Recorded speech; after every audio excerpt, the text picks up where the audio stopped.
Hello, guys. Hello, everyone. Hey, welcome back to another episode of the podcast. Yes. Welcome back to the Clarion Chats. It is another Thursday here, right? Yep. September 7th. Uh-huh. It is about what? I think 1:30 something? 1:30 something. Yeah. Uh-huh. And just a quick thing before we start the podcast.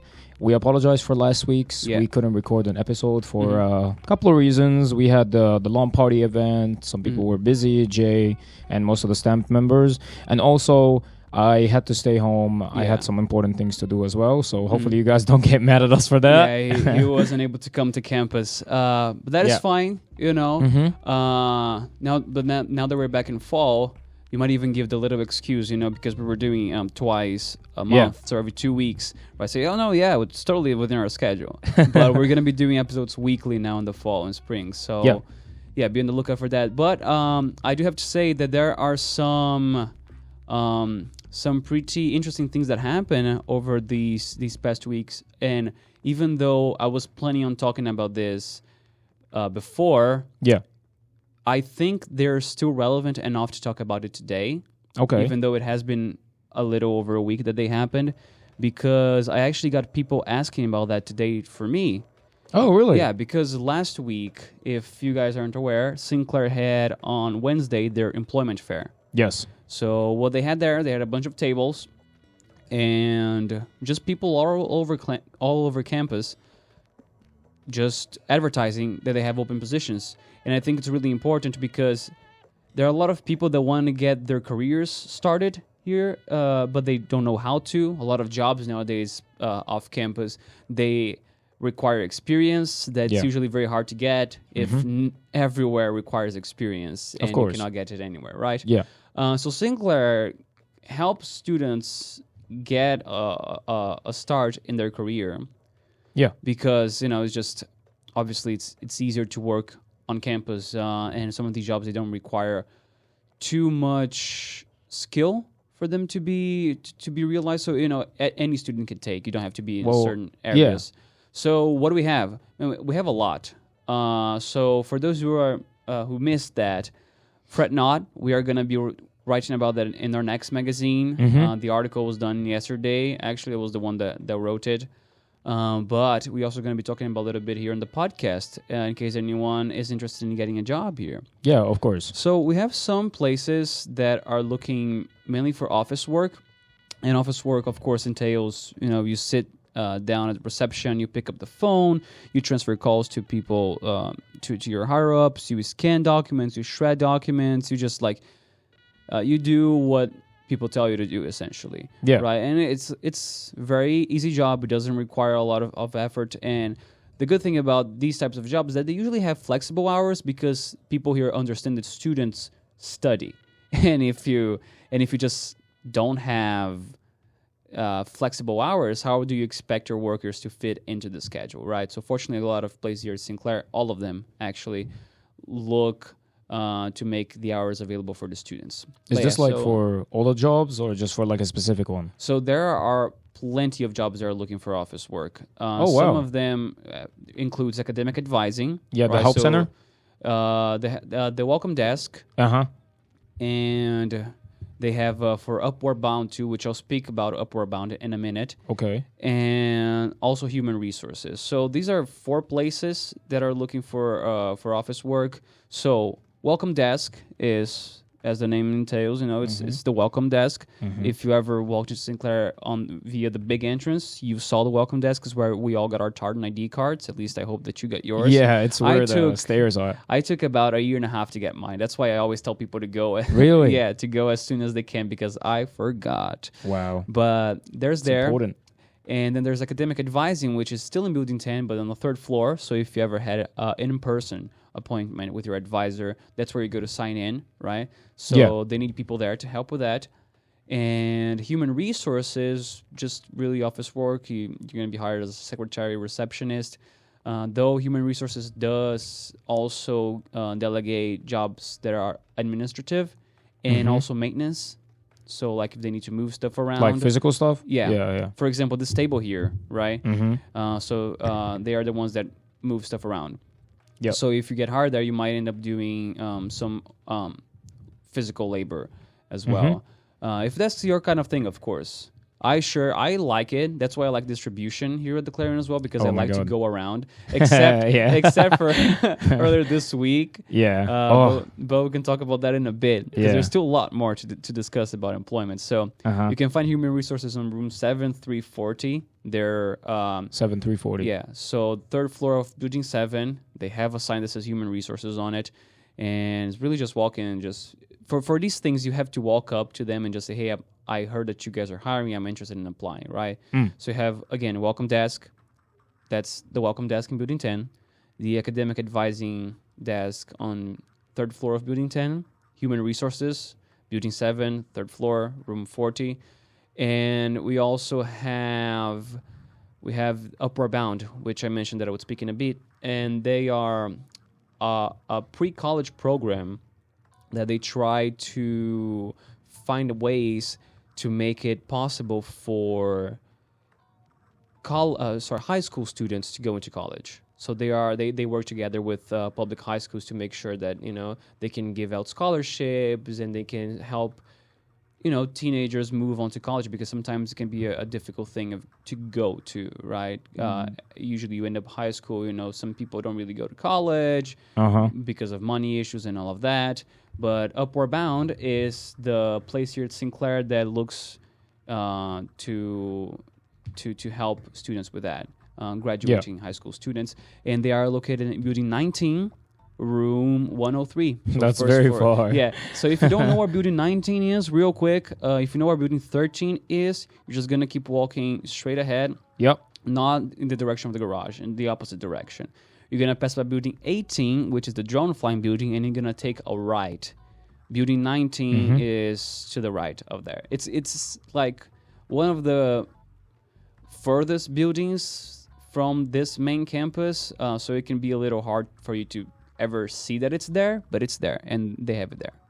Yeah. Now, other places, like the Sinclair Foundation, which is something that I have no idea it existed, is also hiring. Sinclair Foundation, for those who are not aware, it's a non-profit organization that essentially helps create and plan events to raise sponsorships for Sinclair, to help with giving out scholarship for students. And they're hiring people to be a representative of Sinclair. So if you're interested and you think you would be good as a spokesperson, as a image of what Sinclair student body looks like, you might be interested in applying. They are in Building 12, room 331. Yeah, that's something that I had no idea was a thing. Yeah, I actually never heard of that before. And I was like, well, that's very interesting. Yeah, I never heard of it. And also, student ambassador positions are also open. So if you are a student that knows a lot about Sinclair and is interested in helping out new students, you can also apply to be a student ambassador. You do have to ask for more information in the welcome desk, because they're a different department, or you can email tyrone.curtis@sinclair.edu. He's the... I met Tyrone. Oh, yeah? Yeah, Tyrone's a cool guy. I remember actually before I applied for the Clarion, I wanted to apply for the help desk. Oh, yeah? Yeah, Building 10, first floor, the one at the beginning. I wanted to apply there, so I did. And I remember meeting Tyrone. He's very nice, guys. Just be like, hey, we would like to apply. So I remember I applied there, and then I was like, but I wanted more specifically to work in my field. And then when I applied to the Clarion, they said, hey, we need like a web technician, which is something a little close to what my major is. Yeah. So I was like, I'll choose the Clarion. And here I am now. So yeah, look at that. Yeah. They also have the Community Engagement Center is also hiring. Cool. So the people that put Welcome Week together, pretty much, they are the ones, they are the Community Engagement Center, and they are hiring. So if you're interested in going there and seeing, do some office work for them, all the posters that you see around campus with flyers on them, they are the ones that put it in. So if you are working there, you probably would walk around campus a lot to advertise the events. Sticking posters on walls. Yeah. So if you don't know where they are in the basement of Building 8. It's right across the stage. So you're gonna see. Is that where Crystal works? Yes, right? that's where Crystal works. She's the coordinator Hi, Crystal. of student engagement. Yeah. Hello, Crystal. We talked this morning actually. Yeah. And there's also the IT department. Cool. And of course, the IT department is a more specific one for, of course, people that are in the computer field, like you and I. Yeah. But they are hiring. They have internships. They have technicians to help troubleshoot all problems here on campus. So if your professor cannot get his slide or his projector to work, they're probably gonna send an IT guy there to fix it. And they also have the help desk, which is available 7 days a week from 6 to 12 a.m. 6 to 12, From 6 a.m. to 12 a.m. So 6 to midnight. Oh, wow. Yeah, so they need a lot of people. So they have hours, and they are looking forward to hiring you. Yeah, if you guys are free and you like fixing IT, yeah, go there. Yeah, for sure. And I believe that's pretty much it. It's pretty much it that I was Wow. able to talk to. We had a table there. The Clarion had a table there. They had the employment fair, but we are all booked up. It's interesting to say that I because wasn't there. over the summer we were like, we need so many people working here, and then suddenly 1 week, boom, everyone decided to join. Which great. We love that. We love that we have a full house now, and it's very good, especially fall's just starting, so we still have that energy to keep going. Yeah. But yeah, that's really what the employment fair was all about. These are definitely like important information. Yeah. And I'm pretty sure like most of the students here at Sinclair wonder, hey, since they know they need experience to work in their field in the future, well, there's a chance for you to go apply for these kind of things and get more experience and be better, you know? So you can be like accepted more and be like, here's my resume.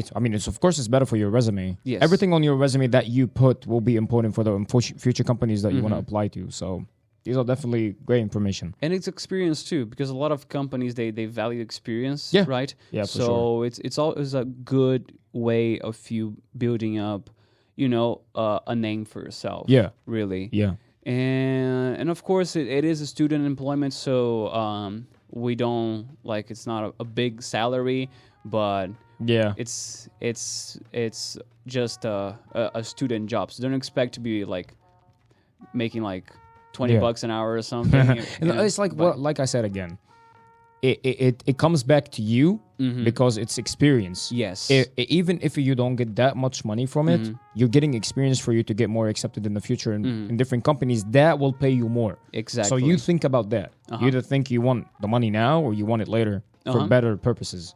Yeah. So that's pretty much it. That's right. Yeah. And like I said, I did have to. I did think it was important to bring this up, and I am impressed that I was able to remember everything from my mind. I have a note block which I left on that table over there. Oh yes. Before recording. Yes. But I was able to remember everything because I talked to 2 people today about this, actually. You did? Yeah, because I also am at the international office. You've been practicing. So they've been, hey, I heard there's an employment fair that happened here. Do you have any information? I'm like, you're very lucky that I do. Wow. Because I had it all, and I had it all with me. Hey, it's meant to be. Yeah, it was meant to be. So I was able to give them that piece of information. So I hope it goes well for them, and I hope it goes well for anyone else that is listening and is interested in applying. Yeah. Especially international students. Because us F1 students, we are very restricted to what we can work on, especially during our first year on campus. So a student job is possible. So usually for us immigrants, it's a very nice way of making some money, even though if you're planning on returning back to your home country once you're done with studies. It's a good way to make some bucks. I mean, also what's most important is us foreign people, we come outside the States, our English is not our first language. Yeah. So it's even better for experience to get better English, to get better at English, get better at the language, to be more social, to know how to speak better, Yeah. Because that was one of the things for me, right? I came here and I was good with English and stuff like that, but I was still missing some things. So when I started going out more and after I applied for the Clarions and stuff like that, I definitely became way more better at English for multiple reasons. So that's why for international students, and I'm pretty sure they also have creative things to do. So make sure that you guys also check those out. And trust me, you will be way better at English with experience in talking more to people. Yes. And it's funny because like I mentioned, I'm also at the international office. And it's for me, it's a chance not only to speak English to people there, but I speak other languages as well. And I've been speaking Spanish and French more than I've ever spoken in my life. Because, really? Yeah, we guess sometimes have people there, it just flows better when they try to speak in their own native language. Like they have questions, so it's like, yeah, sure, let's see if I can help you out. That's nice. Yeah, so it's that's good. pretty cool. It practices it hone in your skills really. And besides, I personally just think Sinclair is a very nice campus to be working on. I like the people here. Everyone here is very friendly. At least the departments where I'm in. Yeah. I vibe very well with everyone. So yeah. Hello, Clarion staff. Hi. You guys are good. Yeah. Oh yeah. Everyone here is great. Yeah. But yeah, that was really all that we had for big news today, because I'm trying to give some spot, because try to leave you with some extra time there, because of course. Today we have a special guest today. We do have a special guest today. We covered the news, so yes, that was pretty much all that I wanted to talk about today. I'm going to be stepping out right now, give my chair to our new guest, and I think it's very nice because when he was over here last time for the podcast, we were able to talk so much about the news that we ran out of time to talk about anything else. Really? Yeah, because he's just such an intellectual, such a smart individual that has so much to say. And it's impressive. Like you bring up any topic and he has read he just goes, right? Yeah, he goes. He read 15 books about it, watched 7 documentaries, and he just knows that he's a very knowledgeable individual. Yeah, and has a lot of knowledge. We had a lot to talk about the first time he was around, and I'm excited to see you guys talking more. So let's cut to the chase and get our guest here, shall we? Let's go, guys. Oh my God, where did Jay go? Anyways, Jay came. He presented up with the news. He gave us very important things for you guys to do more in the future. But now, let's get straight to it. And we have our special guest, the knowledgeable guy that read so many books. Welcome, Ismael. Woo! Yeah! Ismael, let's go, guys. Our knowledgeable man. All right. Jay has stepped down. Now we have our special guest. Welcome, Ismael, guys. Woo! Hey, thanks for having me, man. What's going on? What's going on, Ismael? This is our knowledgeable guy that we've been talking about. This guy loves to read books, and he's been at the last podcast with Jay. Well, a couple of podcasts before, and like Jay said, they've been talking a lot about news and stuff like that. So they didn't present anything, but now here we're gonna talk about the stuff that me and Ismael like a lot, which is, of course, books. So I think you guys kind of overhyped me a little bit. But man. I do love to read. I do love to read, and I do love to watch documentaries and stuff. But with regards to books, I've been reading a lot of interesting stuff lately. That's good. The Tuner of Silences by Mia Koto, a wonderful novel. Won't spoil anything. Leviathan Wakes by Leviathan Wakes. Leviathan Wakes. So that's the book that The Expanse. That's the first book in the series that The Expanse is based on. Yeah. I read that recently. Loved it. The ending is kind of odd, but I'm definitely looking forward to the second book in the series. That's good. That's great. And this is really it's really cool that we started off by talking about books, because the month of September has a number of very, very major releases coming out. First and foremost, Flight's literary journal. So that's Sinclair's creative writing journal. They are coming out with a new edition this month. You also have Zadie Smith, a very, very fantastic writer. Her novel, The Fraud, will be coming out. Ken Follett he's going to be releasing another book in his Kingsbridge series, which I am a big fan of. You also got John Scalzi, the one and only. He's going to be coming out with a new book called The Starter Villain. So Starter Villain, that's going to be a... I like these names. They're awesome, aren't they? Yeah, they sound so good. Like you said, what's that Leviathan book? Leviathan Wakes. Okay, so the word Leviathan, little backstory. Does he mean the Leviathan like as the creature? So he doesn't mean like the mythical creature. The mythical creature. It's kind of referenced in sort of a symbolic way. Oh, okay, I see. Because the word Leviathan, where it comes from my memory, is from playing games all the time. For example, I was obsessed with the game, if you guys know it, Subnautica. Yeah, and Subnautica has multiple type of Leviathans. So the word Leviathans come from that, which is, I think, the mythical creature. And what's the last one? The villain? Something villain? Starter Villain. Starter Villain. That sounds so good.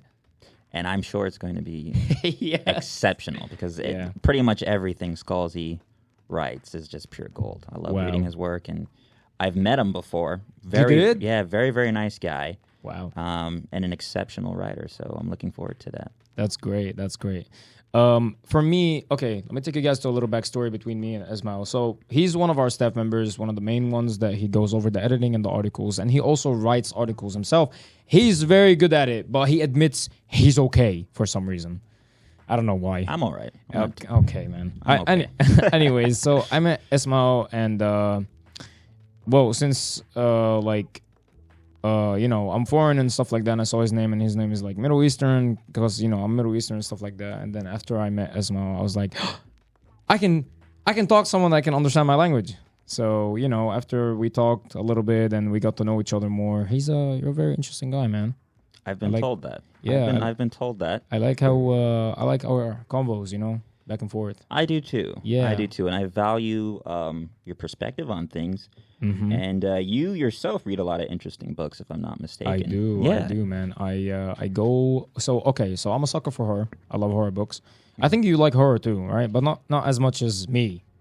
Yeah, not as much as you. I definitely appreciate the genre. Yeah. But it's definitely not something I can read at night because Yeah. for obvious reasons. I also love watching horror movies, but I only watch them during the day.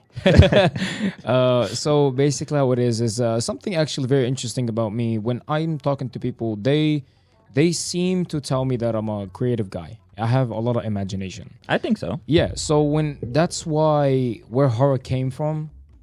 Because I'm obsessed with playing horror games, obsessed with watching horror movies. I don't care if it's at night or in the morning. I just watch all 24/7. And I decided one time about 10 months ago to write a novel myself. Oh, wow. Yeah, so I started writing a novel. I don't have a title for it yet, but I have a suggestion. I wanted to call it The Woman in the Corner. Okay. So it's a novel. It's a horror book that talks about. I don't want to spoil anything. Maybe one day in the future I will publish it, hopefully. But it's just the whole main topic just covers astral projection. It's a very interesting topic. Yeah, I'm not very interesting topic. I'm not gonna add any more than that, but it's pretty cool. So when I met Ismael and he started talking about books, I'm like, I love books. And I just want to make this point about astral projection. Oh my God, right? yes. Because well, I don't know. That's kind of spooky. No. That's Listen, kind of spooky. listen. That makes that's just a coincidence because when the reason why I did it is because I am inspired by a book called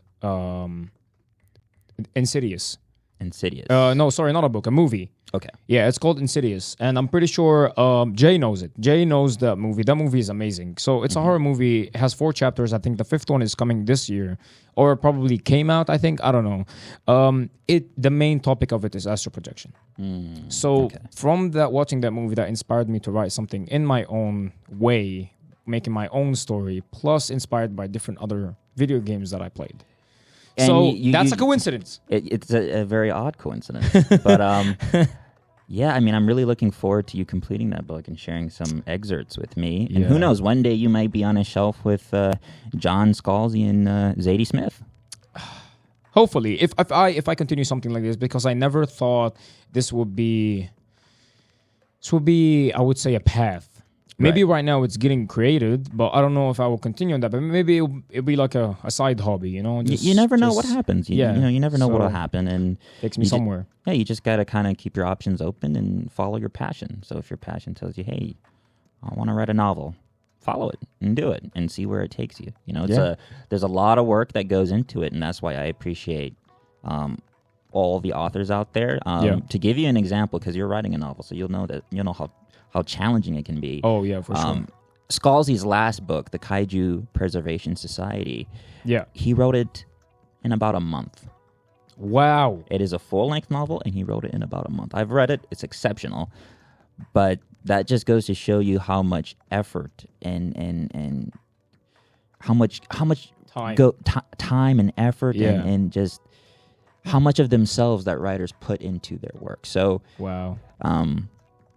I'm not saying you should finish your book in a month, but I'm just saying. It's just been on and off for me because how it started is I was just sitting by myself one time at like midnight or something, and I was like, hey, I have some things that I want to let out.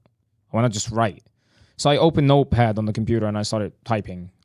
Away, and then I saved it and I put it on my desktop. And I came back after like 3 weeks, and I'm like, I kind of forgot what I wrote. So I open it and I'm reading and I'm like, why does this sound so good? So I'm like, you know what? I'll just try to continue. And then after some time, I just started slowly writing chapters down. And I'm like, I'm on like 24 chapters now. Wow. Which that's is very impressive. Oh, which just makes no sense. I'm like, wow, it just comes because my own type of writing. I don't sit and think. You just go. I just go. You just go. I just go because remember, just imagine scenes. You know, that's kind of like a freestyle. George Martin, he talks about being a gardener. And, gardeners, they from the way I it's been described to me, gardeners tend to, they focus less on outlines and kind of just follow where the characters take them, where the characters and plot take them. Yeah, so I see.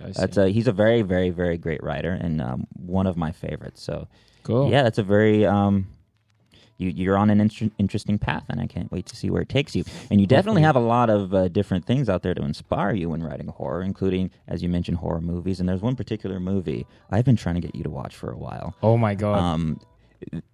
Let's talk about it for a bit because you haven't seen the whole thing yet. No, just little sneak peeks every now and there. Right. So from what you've seen, what do you think of this film? First of all, tell us, what is the name of this movie? Okay, so the name of the movie is called The Eyes of My Mother, right? It's called The Eyes of My Mother. And so how it is basically, so my own horror movies, I like to watch like Paranormal Activity and stuff like that. But this type of movie was something new to my bucket list. It's psychological slash psychopathic, like crazy stuff. So yeah, Ismael was being like, hey JoJo, if you really want to watch a horror movie that would just blow your mind and make you rethink everything of the horror genre, he's like, you should watch it. It certainly freaked me out when I watched it. And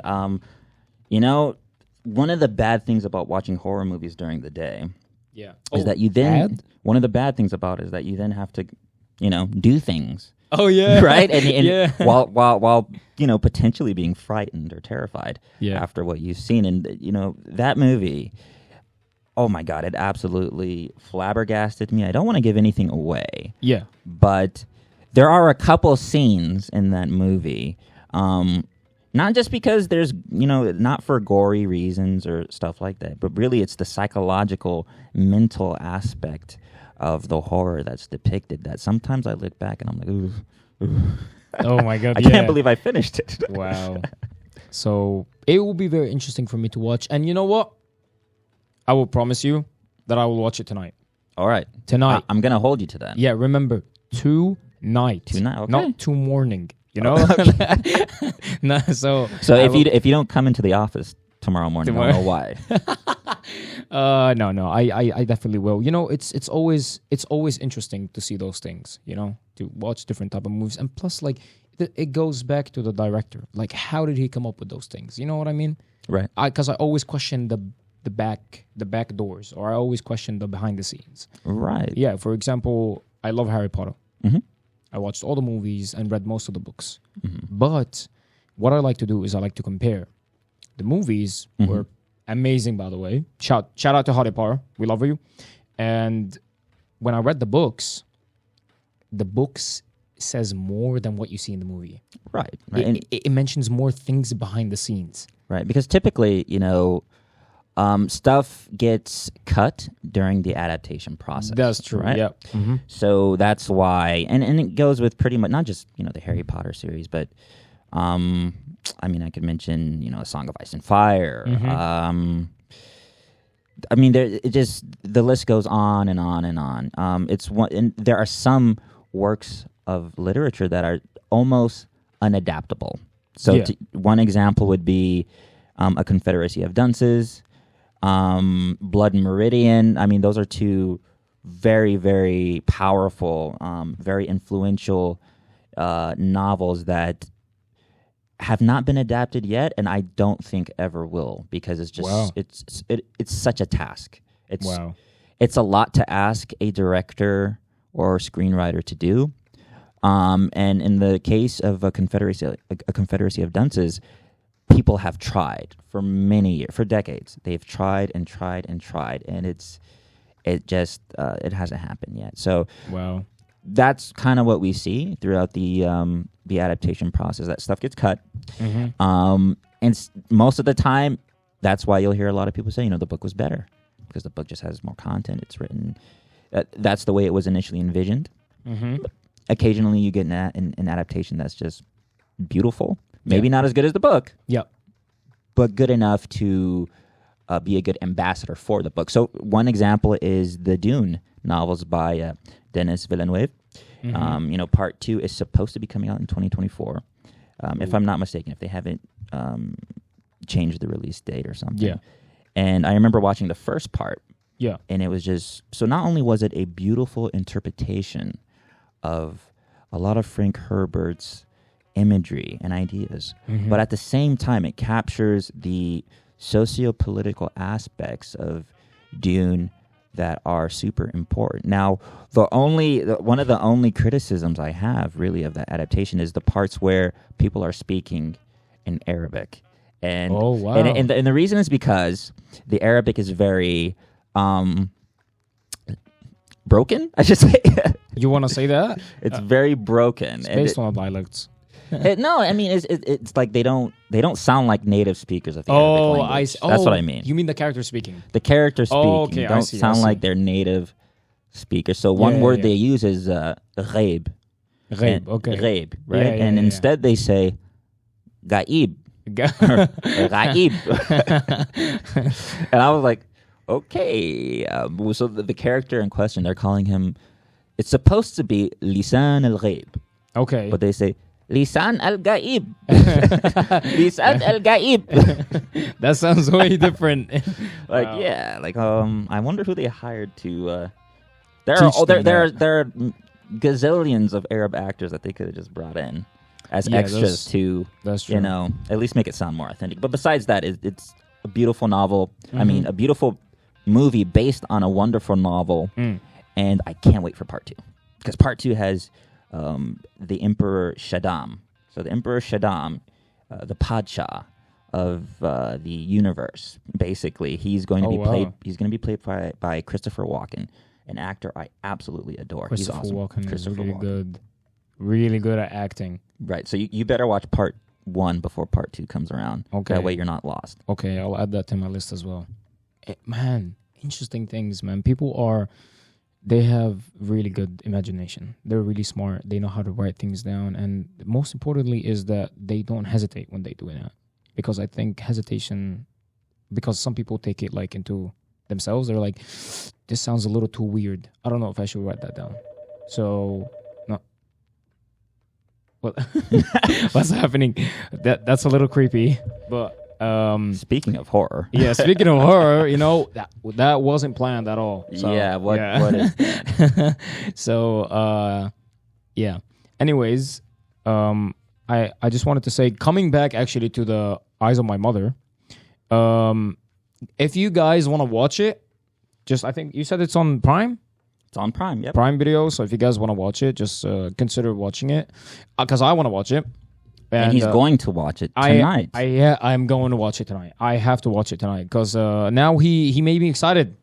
He made me excited now. He talked about, because he told me before we started the episode, he was like, "Do you want me to spoil anything?" I'm like, "No, I don't want it. I want to watch it myself and I want to analyze it myself." And what I've only, because I watched a little bit of the trailer before I watched like the first couple of minutes from the movie, I love the aesthetics. Mm-hmm. How it's shot in black and white. Oh yes, beautiful. Absolutely that's my favorite. So since I studied and I've done myself video production back in high school.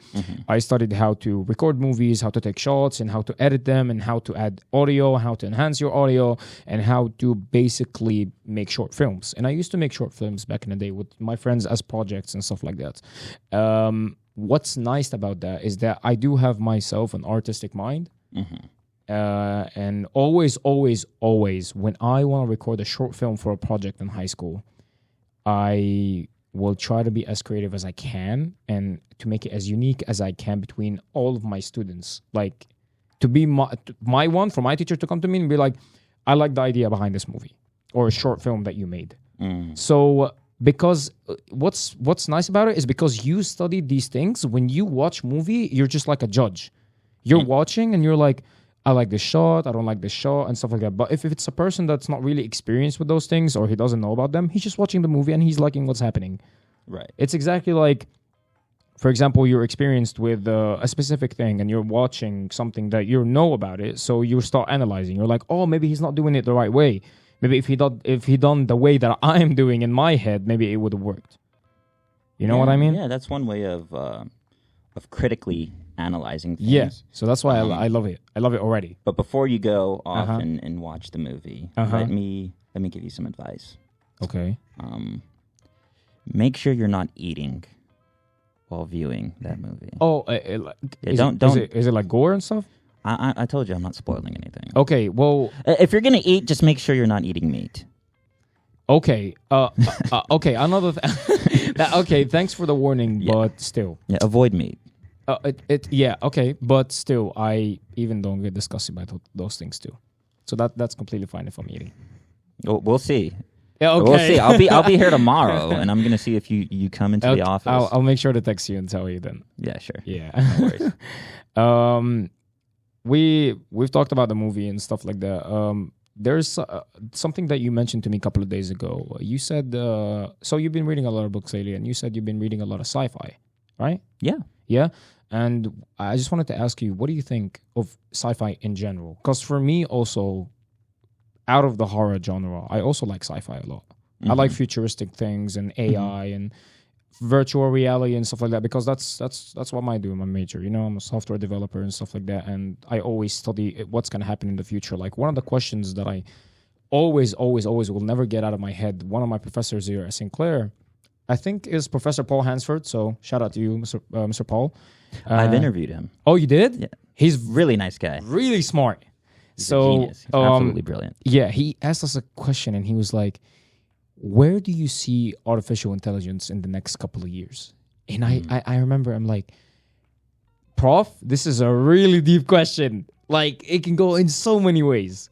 Right. So yeah, give me your thoughts. And what do you think of the sci-fi books and sci-fi movies in general? If you watch them? So I mean, of course,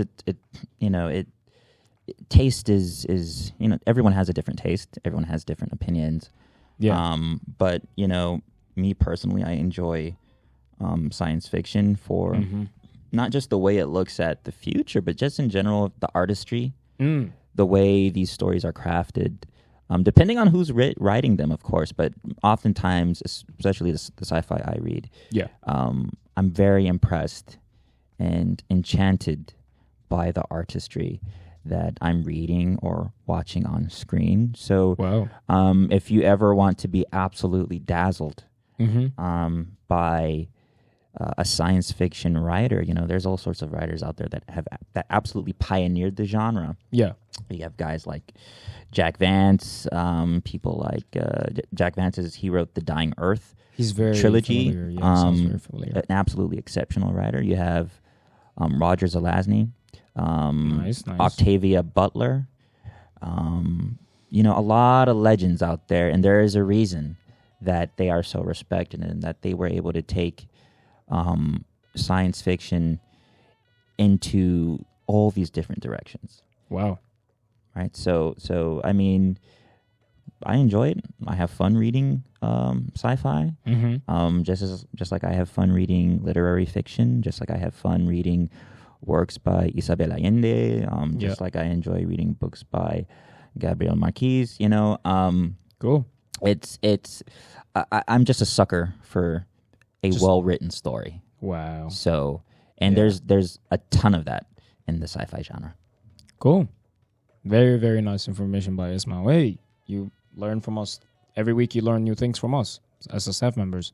And I think that'll be it for today's episode.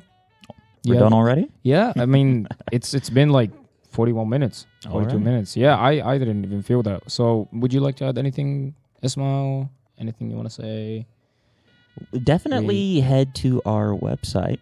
Yeah, and for sure. Check out some of the new articles we have coming up there. We've got a lot of new writers in the team that are doing an absolutely exquisite job. Yeah, putting out content and just writing great stuff. So please feel free to head over to the Clarion. Yep, and see what we're up to. Yeah, of course. So, like Ismael said, guys, we have more staff members now, like especially writers and stuff like that. And if you guys are interested or reading in our articles, because we upload articles every single day on the Sinclair Clarion, you can go check it out and read some stuff. And also you can see the new magazine that we published. You can listen to the Spotify episode. Yeah, so that'll be it for today's episode. Don't forget, you guys, send us tweets, or X now. It's called X. Check out our YouTube channel, Sinclair Clarion. Look the website again and go also on Facebook. Everything is just Clarion. Sinclair Clarion, or everything is the same names. And yeah, hope you guys enjoyed the episode today. And we will definitely see you next week. Definitely. You guys take care and see you next time.